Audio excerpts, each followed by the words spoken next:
Hi, everyone, and welcome to another episode of Forged Youth. I'm editor Kyle. Today's episode is another Forged Youth Q&A. These types of episodes will continue throughout the season, so if you have questions of your own you'd like to share, please send them in. We'd love to hear from you. And now, on to today's show. Hey everybody, Jordan and I are back for another episode of, well, kind of like Q&A, really. We're involved in a bunch of different groups on Facebook that are all parents of athletes. And these groups are like fast and furious They are. with the posts and the comments. And, a lot of it is, where do I get the best gear and all that sort of stuff, but a lot of it also isn't. So we like to kind of comb that and bring that to the table. Today from the group of what is it called? It's called Parents of a Hockey Girl. And somebody posted this. Kids shouldn't have to choose one sport at 10 years old. Missing a practice to play another game isn't a lack of commitment. It's how kids grow into better, more well-rounded athletes. And we're just going to explore that today. There are so many comments underneath this post. People are they're up in arms about it or they're diehard agreeing with it. So I think that hmm it's a really interesting thing. Jordan, what do hmm you think about that? Yeah. So my first reaction is that yes, multi-sport athletes are overall better athletes.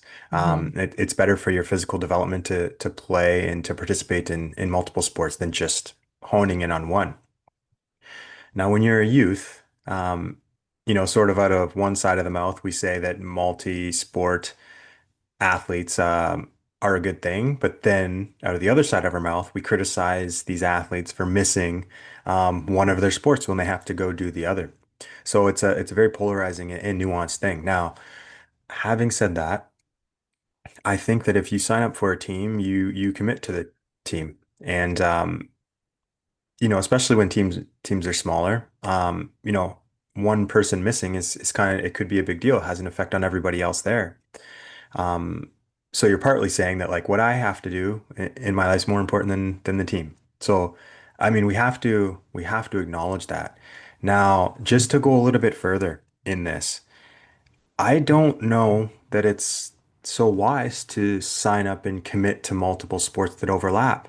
Why can't I commit to baseball, but then I just play football in the yard with my friends. I'm still playing football, but it's the schedule's now more in control. I grew up in the through well, I was born in the 80s, grew up through the 90s, and we were playing one sport after another in the park, unstructured, just kids being kids. And you don't really see that. So I, in a way, developed into a multi-sport athlete without having committed to, two or three sports that all overlap each other and there's scheduling conflicts. So I think maybe we should start to look at that, like bring that back, backyard football, backyard baseball, hockey in the driveway, hockey in the street. You don't see it anymore. And now people are fighting on Facebook because it's missing. I appreciate that view and I agree, bring that back. It's so interesting how, well, it really was the introduction of screens and phones and stuff like that Mm, that took kids out of yards and out of parks and made them a little bit more immobile.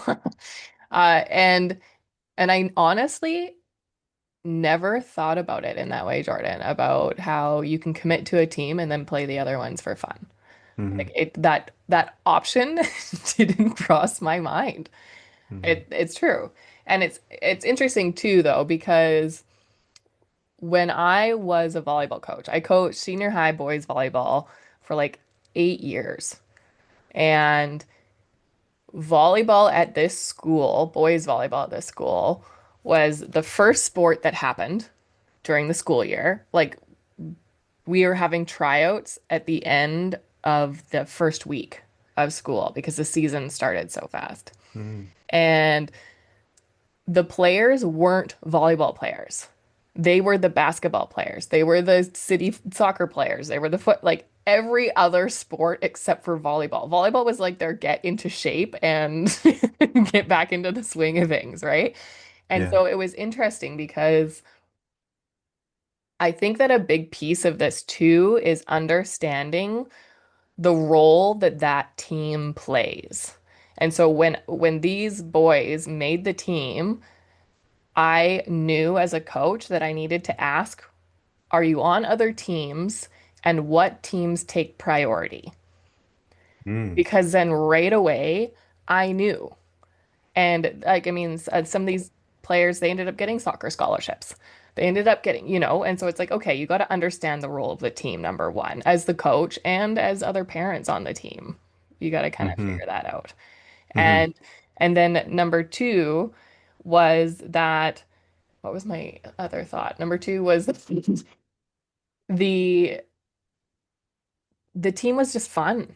Like it wasn't about being super, super competitive. It was about learning how to be a part of a team, learning new skills, making them well-rounded, and and and honestly, also bringing together people who played on that team that never would talk in the high school halls otherwise, too, right? And so it's like understanding the dynamics of that team. What purpose does it play?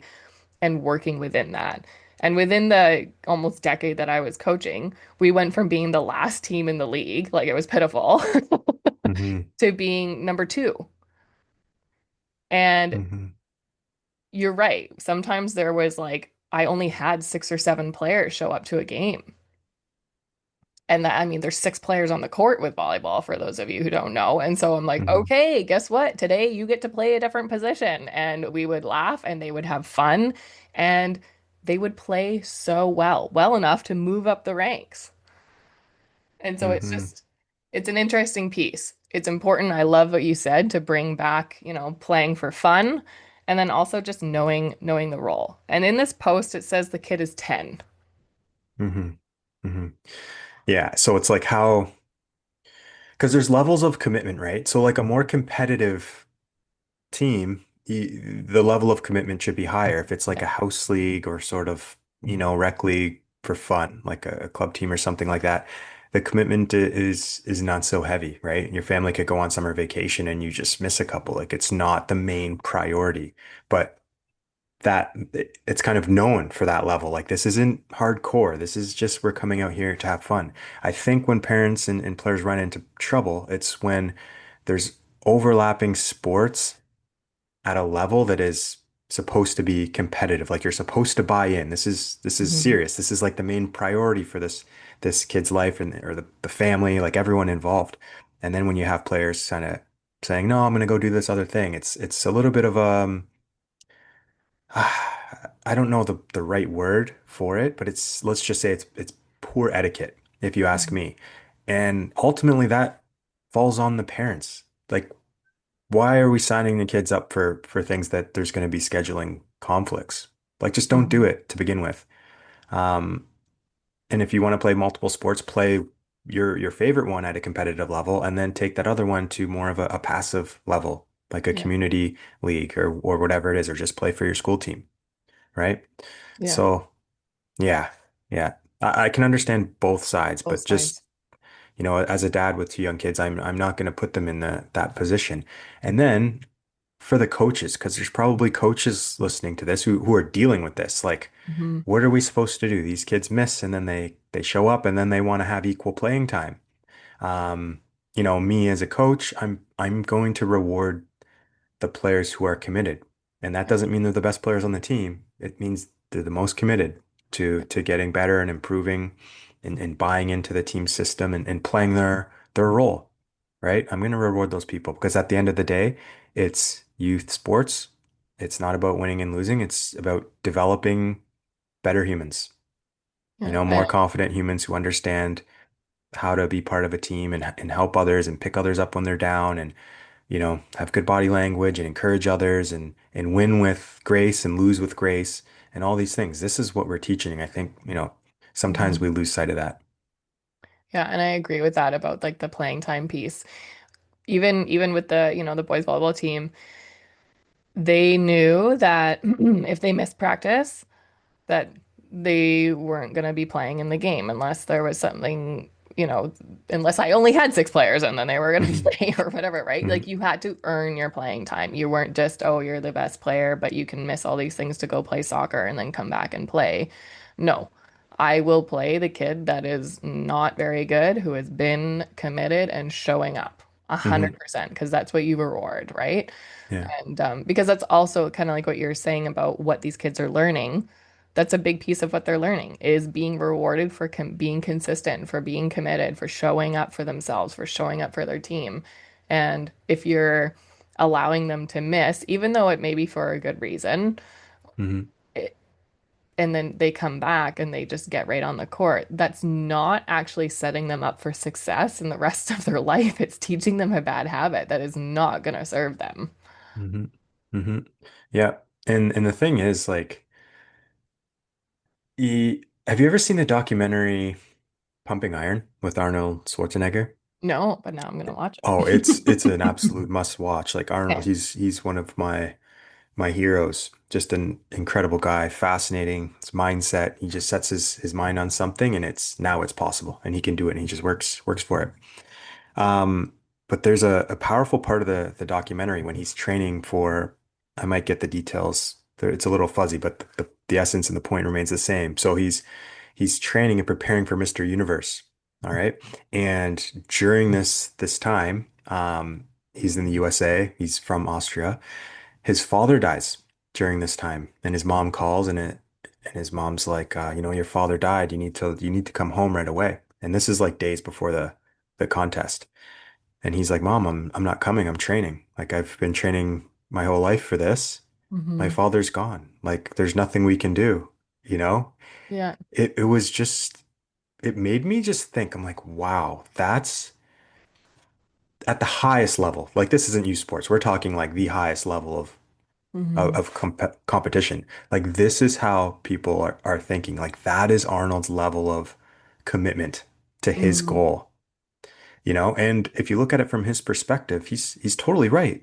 His father is gone. There's nothing he can do, and him just being there is not really doing anything. That sounds harsh, but it is true. And it's just a powerful thing to think about. So if you're thinking about skipping out on your teammates or whatnot, channel your inner Arnold. I love it, Channel, you know. And his mindset just didn't get like that when he got that pro.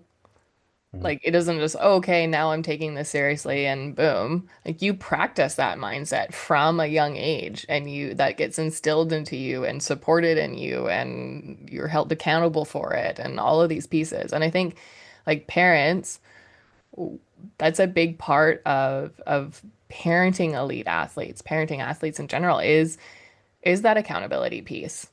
"Oh, I don't feel like going to practice today, da da da da da." No, you signed up for this. You're committed to the team. You got to follow through and holding them accountable to their own decisions. Like Mhm. it's an interesting thing. Like my daughter, she tried out competitive swimming and she was she was so good. She didn't like it because she doesn't like being in chlorine that much. I Mhm. understand that for sure. Yeah. But partway through the season, she didn't want to do it anymore. She was just like, Mhm. "Nope, I'm done. I don't really like it. I don't like feeling like chlorine, like all that kind of stuff."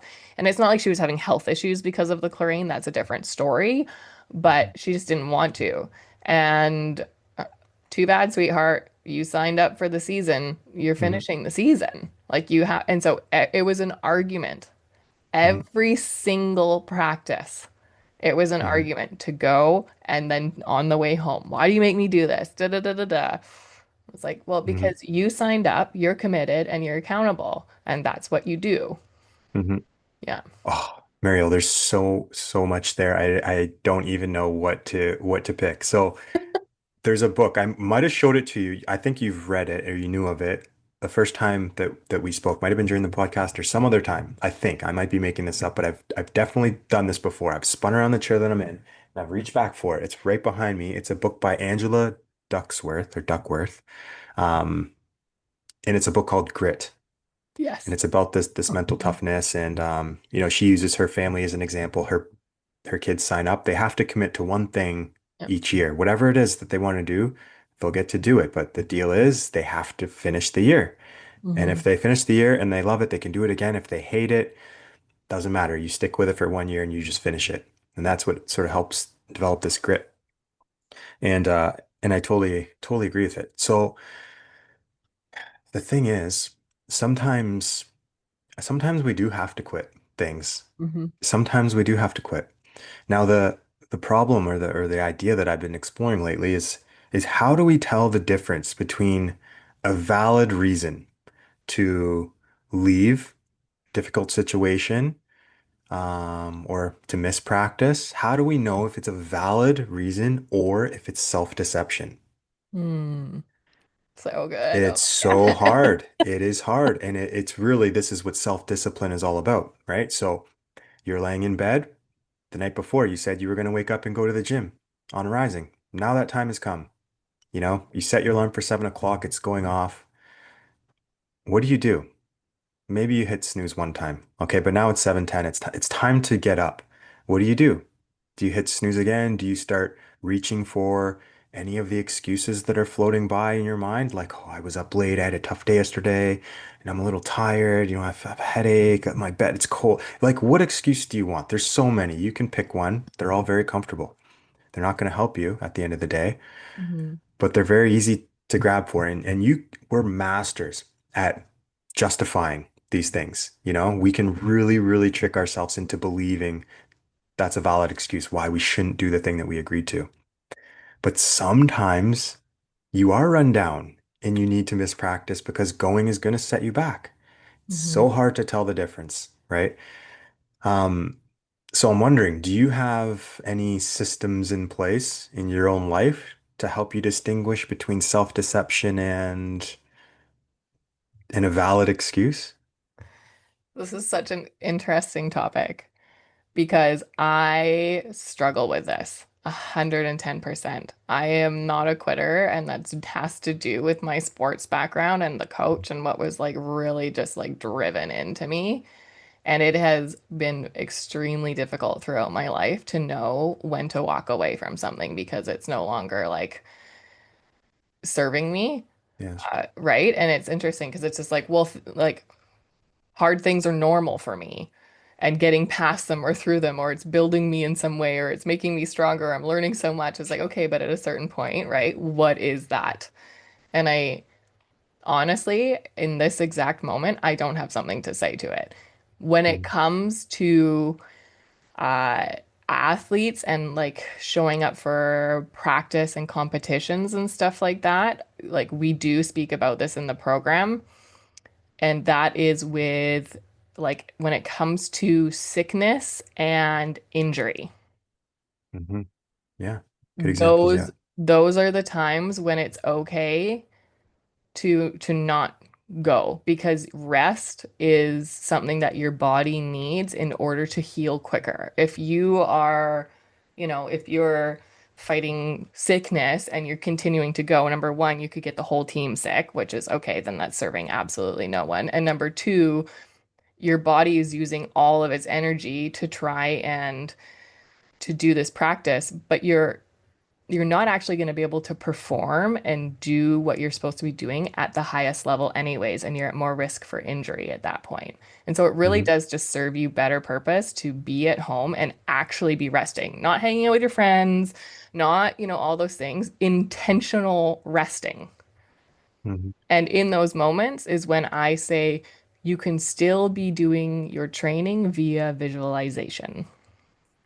So you Yeah. might not be physically at practice working, but you can be resting and doing your practice visually in your head because it is like almost exactly the same thing.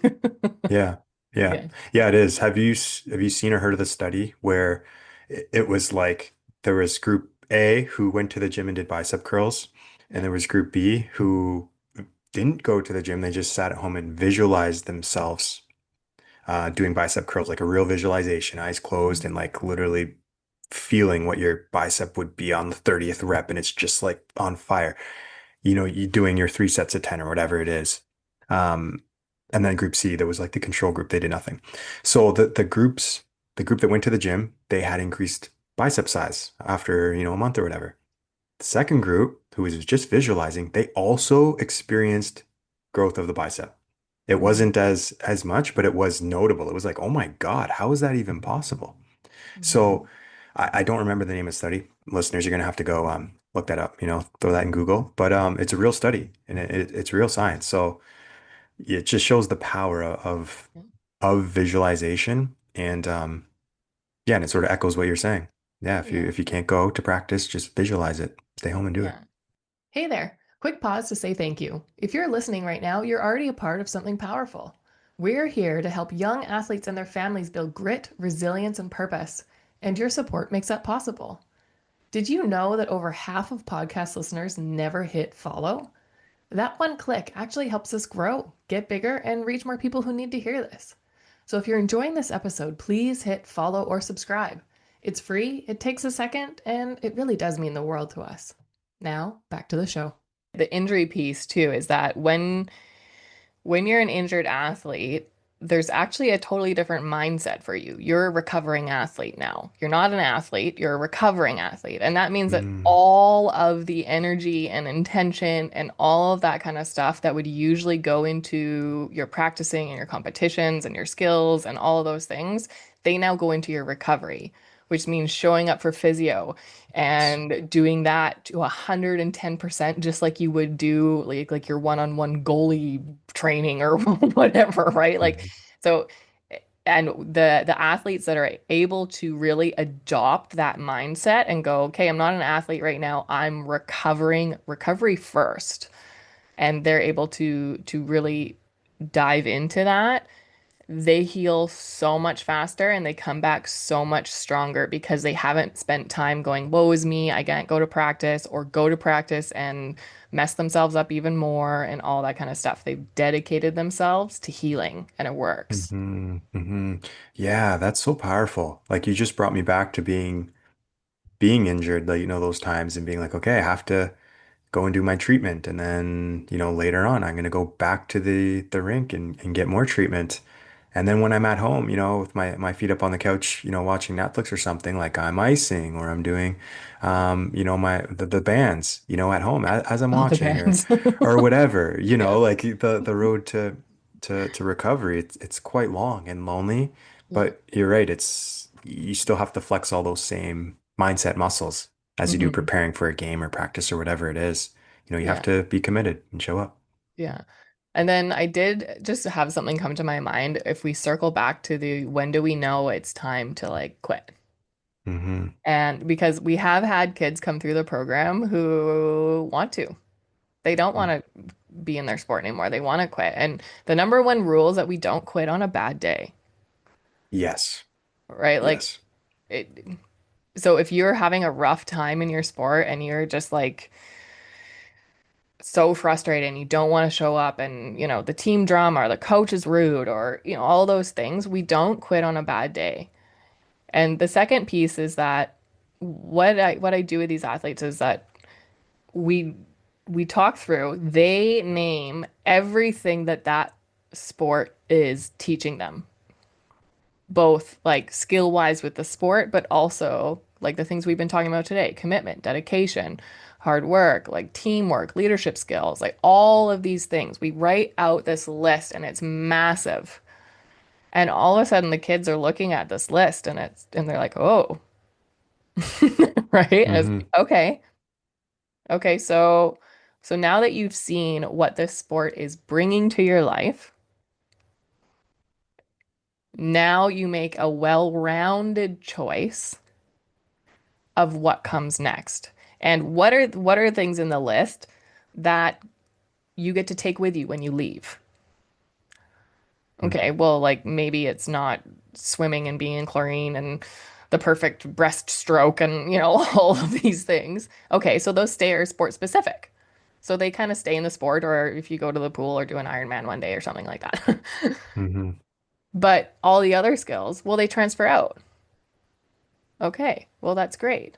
So just allowing kids to be able to see everything that is going on, everything that they're learning, and parents too. What is your Hmm. kid learning? What is this actually bringing to their lives? Are they transferable? Okay, then you get to make a more well-rounded choice of do you want to stay and continue to like formulate and really get grounded in these skills? Or do you want to take the skills that you have and go and find something else that brings you more joy. Because that's okay. Just don't quit on a bad day. Hmm. Don't quit on a bad day. That is it. My favorite show, and I think it's the greatest show ever created. The show is called Alone. Okay, it's on History Oh my Channel. God. Survival show, so you know it. The Yes, people I who've I never heard of love Alone, it. the synopsis of the show, it's a survival show.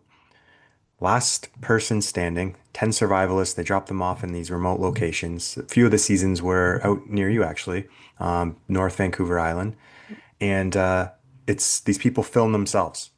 And whenever you're fed up, you quit. You're allowed to quit. You tap, they call it. And the thing, what's magical about the show is that there's no drama, but also you don't know when other people have quit. So the winner just they show up and they're like, yeah, so you won. It's an amazing show. And what I love about it, it's perfect for today's world because it's such a low stim show. There's no Mhm. drama. It's just Yeah. it's like therapy, watching. It's slow, and you learn a lot about survival, and you really get to dive into the psyche of these people. They go through crazy, radical ups and downs. Like you've never seen someone so happy to catch a fish when they haven't eaten in 10 days. And the Yes. gratitude that they have is pouring. It's so you can feel it through the screen. And I've learned so much from the show. Hmm. I try to eat with as much gratitude as these folks have.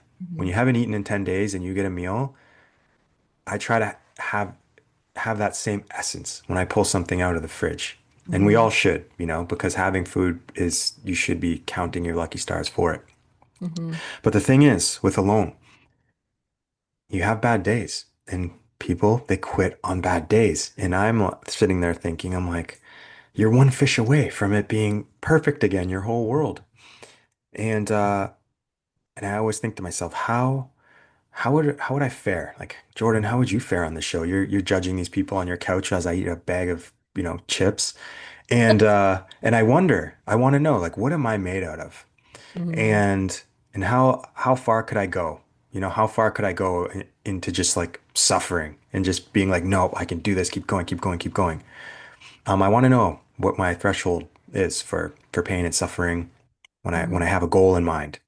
Um, but I have one thing, and yeah, you sort of said it. It's like I know that I would make a deal with myself. I would not quit on the day that I'm suffering. I would wait. It's like, okay, I want to quit. I've decided I'm going to quit, but I'm going to wait like 2 full days before I tap.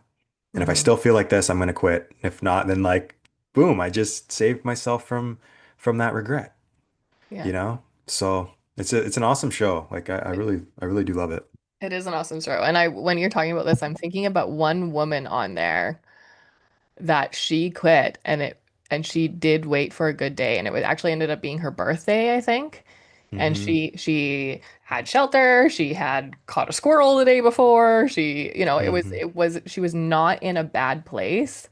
She had just gone as long as she wanted to go, and she was really proud of herself for everything that Hmm. she had learned, everything that she had accomplished, and all those pieces. And she tapped out. And I think she was like the second or third last person. So she probably could have won if she just stuck it out. But she was like, no, you know what? I've learned everything that I want to from this. This has served its purpose, and I'm good. This is my birthday present to me. I'm going home and I want a shower. Hmm. Hmm. Right? And that was Yeah. such a powerful moment. I was like, yeah, girl. Yeah. It's so incredible because when I'm watching, I'm comparing it. Like there's so many parallels to what they're experiencing to our lives, but then also to sport Hmm. because you have these radical ups and downs. Like in the hockey world, I feel like I'm going to be saying that a lot. But guys, come into my world. It's really really cool. The lens of the hockey player. Um, throughout the course of the season, as a forward, so forwards they produce more points, like than defensemen. It's kind of the Yeah. forward job to score points, right? Yeah. So during the season, it's at times, well, for me anyway, it was like sometimes feast or famine. I'd go through a streak where I was really hot, and everything was going in. I'm just producing and I'm riding this wave of excitement and the game is flowing and it's so easy. And this is why I love this game. But if you have that, you're also going to have periods of that are barren. You're in this slump. It happens, right? It's sport. Sometimes things just don't go your way, even though you're doing everything that you can. And, it's amazing to see the place you go to mentally when you're in a slump. You start Mhm. doubting yourself. You start just the negative chatter comes in, and it's like the mind body loop that we talk about all the time, right? Yeah. So yeah, you never want to get too low because you're one goal away from your whole world turning around, or you're one squirrel or fish away from your whole world turning around. So we have to keep that in mind as we go through life and as we go through our seasons and our Mhm. games, and just yeah, focus on the positive. We try. Or Yeah. being neutral, right? Yeah, totally. Yeah. And then just to circle back to bring us to a close here, this came from a comment about if a kids should be multi-sport kids or committed to a team.